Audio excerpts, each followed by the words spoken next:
फिर हम सूचन को देखते हैं जो कि बोलता है कि हाँ, रजिस्ट्रेशन के बाद अभी ये ख़त्म हुआ।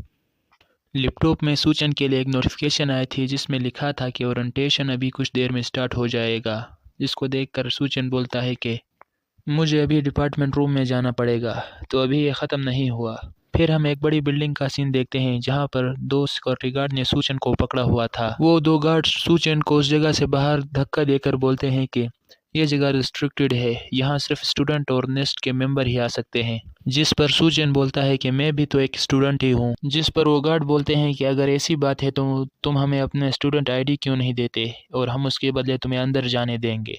जिस पर सूचन का चेहरा उतर जाता है और बोलता है तुम लोगों का क्या मतलब है। इतने में ही कोई सूचन को उसका आइडेंटिटी कार्ड देते हुए बोलता है कि ये लो। आइडेंटिटी कार्ड देने वाला और कोई नहीं, वो एंटीना गर्ल थी। वो सूचन से बोलती है कि ये आइडेंटिटी कार्ड तुम्हारा है, ये जस्ट अभी बना है तो मैं इसे तुम्हारे पास ले आई। रास्ते से जाते हुए वो एंटीना गर्ल सूचन से बोलती है कि ये कोर्स मेरे जैसे लोगों के लिए है, मुझे लगता है कि तुम्हें प्रोफेसर माँ के कोर्सेज ज़्यादा पसंद थे। जिस पर सूचन बोलता है क्या, मैंने तुम्हारे कोर्सेज को ज्वाइन किया, मतलब मैंने जिस कोर्सेज को ज्वाइन किया है उसमें तुम भी हो। वो एंटीना गर्ल सूचन से बोलती है कि पर तुम परेशान मत हो, ये कोर्स तुम्हारे लिए थोड़ा हार्ड हो सकता है मगर इसमें परेशान होने की कोई बात नहीं। अगर तुम टॉप स्टूडेंट नहीं भी बन पाए तो कोई बात नहीं। जिस पर सूचन बोलता है कि तुम्हें किसने कहा कि सब्जेक्ट थोड़ा हार्ड होने से हम टॉप स्टूडेंट नहीं बन सकते, हमें बस अपनी मेहनत को जारी रखना है और ज़्यादा हार्ड ट्राई करना होगा। और फिर अपने आईडी कार्ड को पकड़कर बोलता है कि मैं हार नहीं मानूंगा। टीना गर्ल कुछ देर सूचन को देखती है और फिर बोलती है कि ऐसा लगता है कि तुम काफ़ी बहादुर लड़के हो, देखते हैं तुम क्या कर सकते हो। फिर वो लोग एक रूम में आकर बोलते हैं कि ये है हमारा लेक्चर हॉल। जैसे ही सूचन एंटर होता है तो सब लोग बोलते हैं ओ वो देखो वो वही है। एक लड़की बोलती है कि तुम वो थिएटर एक्सीडेंट वाले लड़के हो ना। दूसरी लड़की बोलती है ये आज से हमारी क्लास में पढ़ेगा। कोई बोलता है कि मैंने उसे यूट्यूब पे देखा था। यूट्यूब, हम यूट्यूब बोलते हैं शायद, वो लोग यूट्यूब बोलते हैं, ऐसा ही कुछ। कोई बोलता है कि ये हाँ ये वही है। कोई बोलता है कि इसको देखकर ऐसा लग रहा है जैसे किसी सेलिब्रिटी को देख रहा है। जिसको देखकर सूचन बहुत परेशान हो जाता है। सूचन उन सबको देखकर काफ़ी घबरा जाता है और बोलता है क्या इन लोगों को सब कुछ पता है मेरे बारे में। फिर हम एक बंदे को देखते हैं जो कि ज़ोर से अपना हाथ टेबल पर दे मार कर बोलता है कि सेलिब्रिटी, हाँ सेलिब्रिटी मेरा जूता। ये और कोई नहीं, वो एंटीना गर्ल का फ्रेंड होता है जो कि सूचन पे भड़क जाता है और बोलता है कि तुमने अपने विंग्स सारे लोगों के सामने क्यों दिखाई, क्या तुम पागल हो गए हो, तुम में कॉमन सेंस नहीं है क्या। जिसको देखकर सूचन बोलता है अच्छा ये तो वही लड़का है जो कॉलेज के बाहर फाइटिंग कर रहा था अभी थोड़ी देर पहले। वो लड़का सूचन से बोलता है कि तुम्हारा शुक्रिया, तुम्हारे उन वीडियोज़ की वजह से हमारी नींदें हराम हो गई थी। हमने बहुत सारे मेहनत की ताकि उनको हटाया जा सके और तुम्हारे उस वीडियो को छुपाने में हमें तकरीबन 1 महीने से भी ज़्यादा का टाइम लगा। क्या तुम्हें पता भी है हमारी क्लास रेप और मैंने कितनी मेहनत की है इसमें। जिस पर सूचन को उस एंटीना गर्ल की बात याद आती है जहां उसने कहा था कि क्योंकि हमने सारी चीज़ों और एविडेंस को मिटा दिया है इसलिए हमारे बारे में कोई नहीं जानता। सूचन उसको देखकर बोलता है तो अच्छा ये बात है, ये इसलिए इतना भड़का हुआ है। फिर वो एंटीना गर्ल जाकर उस लड़के के सर पर एक फाइल से दे मारती है और बोलती है कि तुम चुप रहो, तुम्हें ये सब उसको बताने की ज़रूरत नहीं है। और सूचन सोचता है तो इन लोगों ने मुझे प्रोटेक्ट किया है। वो एंटीना गर्ल उस लड़के का बुरा हाल करके सूचन से बोलती है कि तुम परेशान मत हो, मुझे पता है तुमने उस लड़की की जान बचाने के लिए वो सब किया था, है ना। क्लास के दूसरे लोग भी बोलते हैं कि हमें भी ये सब पता है। जिस पर वो एंटीना गर्ल बोलती है कि अगर तुम्हारी जगह मैं भी वहाँ होती तो मैं भी वहीं चूज़ करती जहाँ जो तुमने चूज़ किया है, तो तुम्हें खुद पर प्राउड होना चाहिए। जिसे सुनकर सूचन भी थोड़ा खुश हो जाता है और शौक में भी होता है थोड़ा। सूचन सोचता है कि इन लोगों को इतनी मुश्किलात हुई मेरी वजह से और फिर भी ये लड़की मुझसे ऐसा बोल रही है। वैसे ये लड़की भी बहुत अच्छी है। ये अच्छी वाली बात सुनकर मुझे वो सीन याद आ गया जब उस बी मैन ने इसको काटा था अच्छे से। वो एंटीना गर्ल बाहर जाते हुए बोलती है कि मैं 1 सेकंड के लिए बाहर जा रही हूँ, यहाँ कुछ एरर है तो मुझे उसे ठीक करना है। जिस पर सूचन भी बोलता है कि चलो ठीक है। फिर हम एक लड़के को देखते हैं जो कि अपने डेस्क पे बड़े आराम से बैठा हुआ था और एक डेविल स्माइल देता है। वो एंटीना गर्ल का फ्रेंड बोलता है कि क्या उसने इस लड़की की साइड ली क्योंकि ये ट्रांसफ़र स्टूडेंट है, सिर्फ इस वजह से ने पीछे कुछ महसूस होता है। जैसे वो पीछे देखने की कोशिश करता है तो वो हट्टा कट्टा आदमी उसके मुंह को उस टेबल में दे मारता है और उस लड़के से बोलता है कि तुम ऐसे ही रहो। फिर हम सूचन को देखते हैं जो कि बोलता है कि तुम सबको देखकर बहुत खुशी हुई, मगर वो ये सब देखकर थोड़ा शौक रह जाता है। फिर वो अंगड़ाई लेते हुए आगे आकर बोलता है कि जब तुम सब लोग शो ऑफ कर रहे थे तब मैं पीछे चुप करके बैठा हुआ था इन छोटी चेयर्स के पीछे। फिर हम उस टीना गर्ल के दोस्त को देखते हैं जिसका मुंह पूरा खून से लथपथ हो गया होता है। फिर वो बॉडी बिल्डर वाला लड़का बोलता है कि वैसे मैंने स्कूल इसलिए छोड़ा था कि मैं उस जगह पढ़कर बहुत बोर हो गया हूँ और अब मेरे लिए एक काम करना है तुम सब लोगों को। फिर हम कुछ और लड़कों को भी देखते हैं जो कि क्लास में एंटर करते हैं और फिर वो बॉडी बिल्डर वाला लड़का बोलता है कि क्यों ना तुम लोग सब मुझे टॉप स्टूडेंट बनने दो इस स्कूल का। जिस बात को सुनकर दो स्टूडेंट बोलते हैं क्या तुम हमें गिव अप करने के लिए कह रहे हो। जिस पर वो बॉडी बिल्डर वाला लड़का उनके पास जाकर एक एक कंधे पर हाथ रखकर बोलता है कि तुम लोगों को पता है कि मुझे वो सिंड्रेला लिक्विड चाहिए।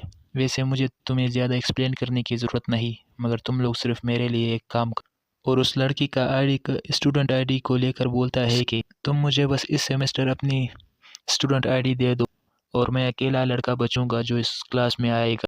आईडी नहीं होगी तुम्हारे पास तो तुम्हें यहाँ एंट्री भी नहीं मिलेगी। फिर एक दूसरे लड़के को हाथ दिखाकर बोलता है कि हे डायूम, मैं कितना स्मार्ट हूँ ना। वो लड़की बोल रही थी मुझे मेरा आईडी कार्ड दो। इन सब को देखकर सूचन को कुछ समझ नहीं आता और बोलता है ये सब क्या चल रहा है, और फिर गुस्सा होते हुए बोलता है कि तुम लोग किस बारे में बात कर रहे हो, और उस दूसरे बॉडी बिल्डर लड़के पर हमला कर देता है। हमला करते हुए बोलता है कि मैं तुम्हें अपना आईडी नहीं दूंगा। उसको अपने ऊपर हमला करते हुए देखकर वो दूसरा लड़का बोलता है तो अच्छा तुम एक फ्लायर हो, तुम उड़ सकते हो। तुम कितने बेवकूफ़ हो जो मुझ पर स्ट्रेट हमला करने के लिए डायरेक्ट ही आ गए। और एक दूसरा लड़का उसके पास में से सूचन पर हमला कर देता है जिससे बैंग सूचन का खेल वहीं ख़त्म। फिर जब सूचन को होश आता है तो वो एक बेड पर पड़ा होता है और अपनी आंखें खोलकर बोलता है कि मैं कहाँ हूँ। जिस पर वो एंटीना गर्ल बोलती है कि तुम अभी नर्स ऑफिस में हो। जब मैं वापस आई तो मैंने देखा तुम दोनों अनकॉन्शियस पड़े हुए थे, इसलिए मैंने तुम दोनों को यहाँ लाया। फिर सूचन बोलता है हे रुको, हाँ मेरी वो स्टूडेंट आईडी कहाँ गई, क्या वो ले गया, क्या मुसीबत है। जिस पर वो एंटीना गर्ल गुस्सा होते हुए बोलती है कि तुम फिक्र मत करो, वो तुम्हें दोबारा मिल जाएगा। सूचन बोलता है अच्छा तो ये लॉजिकल बात है कि उन्होंने ज़बरदस्ती ली है तो ये वापस किया जाएगा। जिस पर वो एंटीना गर्ल जाते हुए बोलती है कि तुम टेंशन मत लो, मैं कुछ करती हूँ और तुम्हारा आईडी वापस ले आती हूँ। और गेट के पास जाकर बोलती है कि मैं बस अभी आई तो तुम यहीं रहो और आराम करो। सूचन उसे देखकर बोलता है कि ऑल राइट, तुम्हारा शुक्रिया, और दिल में सोचता है कि वो इतनी ख़राब हालत में भी बहुत शांत है और हमारी मदद कर रही है। शायद ये सब इसलिए क्योंकि वो क्लास की रेप है। और फिर उसको याद आता है कि नहीं, वो बिल्कुल मूही की तरह है, मुझे वही मूही याद आ रही है, वो भी दूसरों का बहुत ख्याल रखती थी। वो पिंक हेयर बॉय बोलता है कि हे मैं अब मर चुका हूँ क्या। जिस पर सूचन घबराते हुए बोलता है कि नहीं यार, तुम अभी ज़िंदा हो, क्या बात कर रहे हो। सूचन उसको बताता है कि उन लड़कों ने हमारी आईडी ले ली, मगर तुम टेंशन मत लो, एंटीना गर्ल गई है हमारी आईडी को वापस लाने। वो पिंक हेयर लड़का ये सुनकर बहुत गुस्सा होता है और बोलता है कि तुम इडियट, क्या तुम्हें यकीन है वो ऐसा करेगी। उसका मकसद अगर क्लास में टॉप लड़का बनना ही होता तो वो हम सबको क्लास में आने से रोकता क्यों। उसको बस हम सब से अच्छी तरह कंपटीशन करना था, इससे भी वो अच्छा स्टूडेंट बन सकता था। और तुम्हें क्या लगता है इतने सारे आईडी कार्ड एक दिन में रीइश्यूड हो सकते हैं या दोबारा बन सकते हैं। जिसको सुनकर सूचन को कुछ समझ नहीं आता और फिर अचानक से समझ आकर बोलता है हाँ तो ये बात है। और उस एंटीना गर्ल की वो वाली बात याद आती है जहाँ उसने कहा था कि अगर मैं तुम्हारी जगह होती तो मैं भी उस लड़की को बचाने का ही फैसला लेती। ये नहीं हो सकता बोलकर अपनी जगह पर खड़ा हो जाता है सूचन, और हमारा सीन कट होता है और हम दूसरी जगह का सीन देखते हैं। फिर हम एंटीना गर्ल को देखते हैं जो कि उन लड़कों के सामने खड़ी होती है और बोलती है कि मुझे नहीं लगता तुम आसानी से वो आईडी कार्ड मुझे वापस करना चाहते हो। हाँ बिल्कुल तुम सही हो, क्या तुमने कभी देखा है इस लाइन को जो ऐसा ये कार्ड वापस हैंड ओवर करे। अगर सही से बताऊं तो मुझे इतनी ज़्यादा आईडीज़ की ज़रूरत नहीं थी, मगर मैं जानता था कि तुम इनको वापस लेने ज़रूर आओगी। मेरा मकसद था कि मैं तुम्हें यहाँ लाऊं। फिर हम एंटीना गर्ल को देखते हैं जिसके पीछे एक लड़का आ गया होता है और अगले ही पल एंटीना गर्ल उस लड़के को ज़मीन पर पटक देती है उसके सर से पकड़कर। और वो मस्कुलर मैन बोलता है कि क्योंकि तुम इस क्लास की सबसे टॉप स्टूडेंट हो इसलिए मुझे तुम्हें यहाँ लाना था। फिर हम दो और लड़कों को देखते हैं जो कि उस एंटीना गर्ल पर हमला कर देते हैं पर वो एंटीना गल हवा में उछल कर उन दोनों को बड़ी स्टाइलिश लात मार देती है और दूर फेंक देती है उन दोनों को, जिसको देखकर वो मस्कुलर बॉय बोलता है कि तुम बेवकूफ़, तुम इसको ज़मीन पर नहीं हरा सकते। और एंटीना गर्ल को आवाज़ देकर बोलता है कि हे क्लास रिप, मैं इन आइडियज़ को अभी पानी में फेंकने वाला हूँ। जिस बात को सुनकर वो एंटीना गर्ल फ़ौरन से हमला कर देती है, जिसको देखकर वो मस्कुलर मैन एक डेविल स्माइल देता है और अपने बैक साइड से कुछ टेंटिकल से निकाल देता है और बोलता है कि तुम मेरी ट्रैप में फंस गई।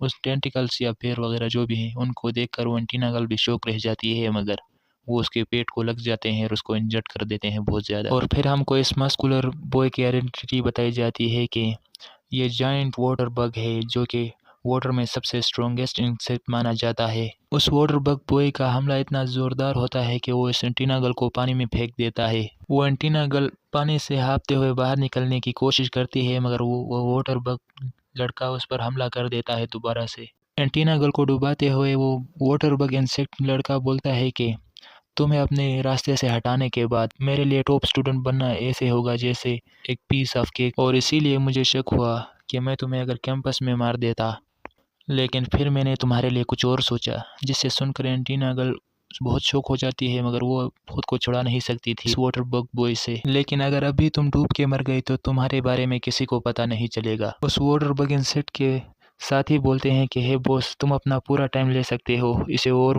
पेनफुल डेथ देने के लिए, और हम तो यहाँ खड़े हैं इसे मरता हुआ देखने के लिए। वो वाटर बग इंसेक्ट बॉय बोलता है कि मेरा मतलब कि अगर हम इसको मारने से पहले इसके साथ थोड़े मज़े कर लें तो कैसा रहेगा। इसके इरादे अब एंटीना गर्ल के लिए ठीक नहीं, मगर इतने में ही एक ग्रीन सी लाइट हमको दिखाई जाती है, जिसको देखकर वहाँ जो लड़के खड़े थे उनको कुछ समझ नहीं आता, मगर वो एंटीना गर्ल पानी से बाहर आकर हाँफ रही होती है, पानी के ऊपर आकर हाँफ रही होती है। फिर एंटीना गर्ल दूसरी तरफ देखती है जहाँ पर कोई बोल रहा था कि ऐसे फ़र्क नहीं पड़ता कि तुम कितनी बुरी तरह से इस क्लास के टॉप स्टूडेंट बनना चाहते हो या तुम्हारी कितनी ख्वाहिश है टॉप स्टूडेंट बनने के लिए, तुम्हारे पास कोई कॉन्फिडेंस नहीं है और तुम दूसरों को गिरा कर खुद आगे बढ़ना चाहते हो तो तुम एक पीस ऑफ ट्रैश हो, इसके अलावा कुछ नहीं। ये सब सूचन बोल रहा था उससे और उसका कॉलर पकड़ रखा था सूचन ने। और इसी के साथ हमारा ये चैप्टर यहीं ख़त्म होता है। तो मिलते हैं नेक्स्ट चैप्टर में, तब तक के लिए बाय।